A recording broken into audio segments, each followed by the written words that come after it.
What if your oil changes are actually slowly killing your engine, even when you do them on time? I've seen it happen to careful owners. Regular intervals, quality oil, dead engine at 90,000 miles anyway. The problem isn't the oil change. It's the 10 minutes after. There's a checklist mechanics use on their personal cars that never gets mentioned to customers. No upsell in it, so it stays quiet. Today, I'm walking you through all 15 steps. Most take under a minute. Stick around because number 1 alone will change how you think about engine maintenance forever. Step 15: idle 60 seconds. The second fresh oil goes in, don't move the car. Start it, let it idle for exactly 60 seconds. Fresh oil needs to travel, bearings, camshaft, valve train, before any load hits the engine. Watch your oil pressure gauge. Normal pressure should register within 2 to 3 seconds. If it takes longer, you've got an installation problem. Catch it now. Listen during that idle. Fresh oil silences valve train noise fast. Ticking that lingers past 30 seconds means developing wear that was hiding under the old oil. Step 14: drive gently for 10 minutes. Pull out, but don't drive normally yet. Keep it to 25-35 mph for the next 10 minutes. Smooth acceleration. No hard throttle. Here's why it matters: when oil drains, 10–15% stays trapped in passages and galleries. That oil is spent and contaminated. Gentle driving lets fresh oil circulate through and push the old oil out systematically. The new filter catches what gets displaced. I had a customer who went straight to the highway after every change. Hard on ramp, 75 mph cruise, every single time.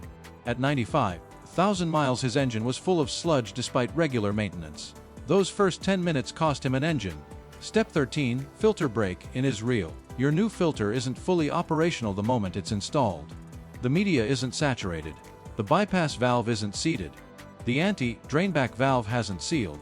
Drive hard before that happens, and high oil pressure can partially bypass the filter during the exact window when contamination is highest, old and new oil mixing together. That gentle 10-minute drive isn't just protecting bearings.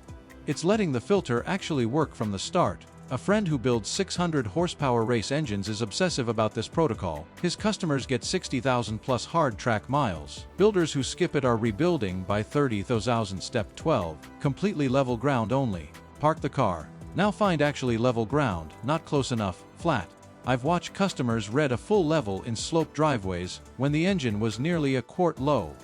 They drove like that for months.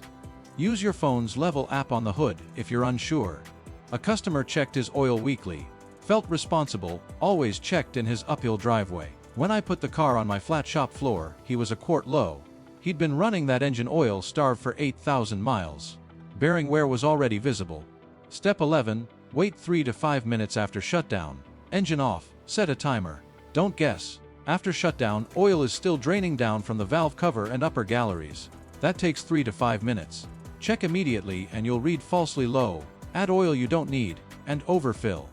I've seen chronic overfilling destroy seals from the inside. A customer ended up with an oil-burning engine at 60,000 miles because he checked oil the second he turned the key off, every single time. 3 to 5 minutes. That's your accurate window. Step 10: get under and look for leaks. While you're waiting those 3 to 5 minutes, get on the ground and look. The drain plug should be bone dry. No drips, no wet spots. A loose plug starts as a slow seep, becomes a steady drip by 500 miles, and leaves you dangerously low before the warning light even triggers. A customer drove off a quick lube lot without checking anything. At 200 miles the filter gasket failed completely. Filter hit the road. Engine seized on the highway. $7,000. 2 minutes underneath would have caught fresh oil seeping from the filter. It's amber and obvious, completely different from old dark sludge. Step 9: use the dipstick correctly. Most people do this wrong their entire lives. Pull it all the way out. Wipe both sides completely clean. Reinsert fully until it seats. Pull it straight out without wiggling. Check both sides. Oil should coat them evenly to the full mark.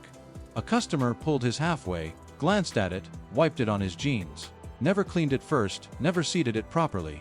His readings were consistently wrong. At 90,000 miles his engine failed from oil starvation he thought he was monitoring. Step 8: read the oil, not just the level. While the dipstick is in your hand, take 15 seconds. Fresh oil is golden, light amber. If it's already dark brown or black after 10 minutes of circulation, combustion gases are getting past your piston rings. That's blowby, and it's serious. Wipe the oil on a white paper towel. Look for metallic flakes. Glittery particles mean bearing where you can still act on. I caught a customer's failing piston ring this way during a routine post-change check. Compression test confirmed it. We addressed it before it became a total loss. Step 7.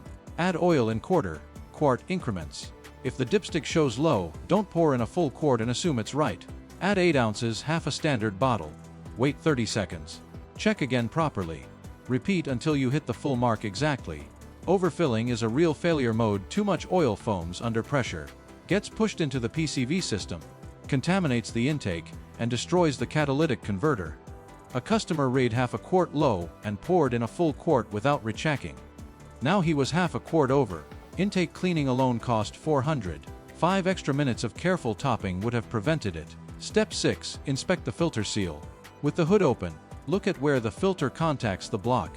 It should be completely dry. Here's the failure nobody warns you about. The old gasket sometimes stays stuck on the block when the filter is removed. Tech installs the new filter, doesn't notice, now there are 2 gaskets stacked. The seal is terrible. It will leak or blow off. A customer had a filter blow off 50 miles after a shop oil change. Total oil loss, engine seized, $6,000 replacement. A 10-second check of the sealing surface would have caught the double gasket. Also check for tools or rags left in the engine bay. I've pulled wrenches and filter tools out of bays that would have shredded belts within miles. Step 5. Document every change. Date, mileage, oil brand, viscosity, filter brand, glove box notebook or a note in your phone.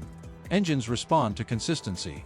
Constantly switching brands means constantly changing additive packages. The engine never fully adapts to one formulation. Tracking mileage prevents, I think it's been about 5,000 miles, turning into 500 miles. A retired mail carrier drove one Camry to 12,000 miles. He showed me a notebook with every oil change documented for 24 years. Same oil every time. Same interval. Nothing fancy. Just zero guessing over 2 decades. Step 4. Reset the oil life monitor correctly.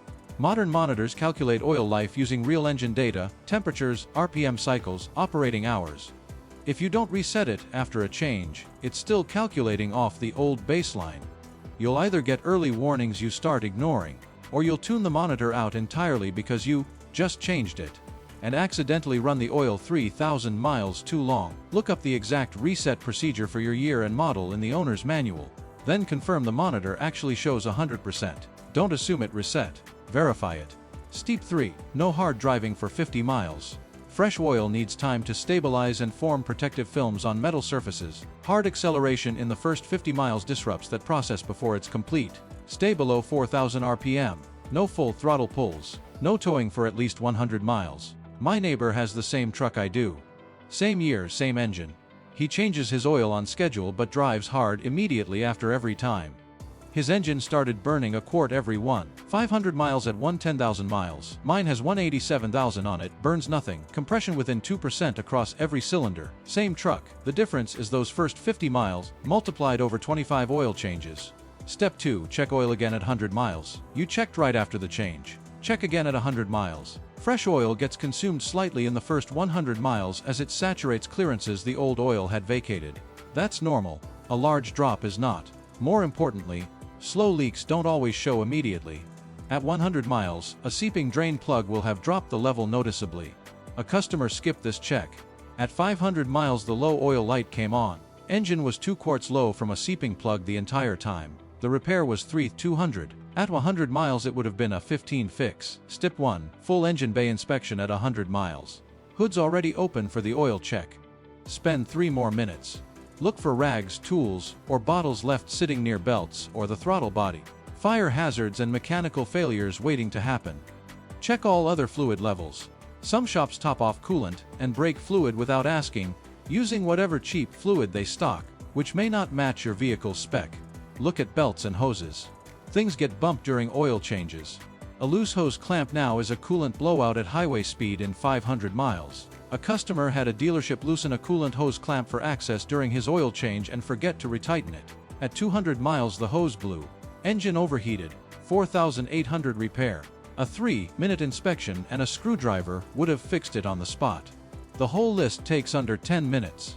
But stacked across 25 to 30 oil changes over the life of your engine. These habits are the exact reason some engines give out at 150,000 miles and others are still running clean past 400,000. Drop a comment with the number of the step that surprised you most. The full long-term maintenance system is in the next video. It's queued up on screen right now. Subscribe so you don't miss it.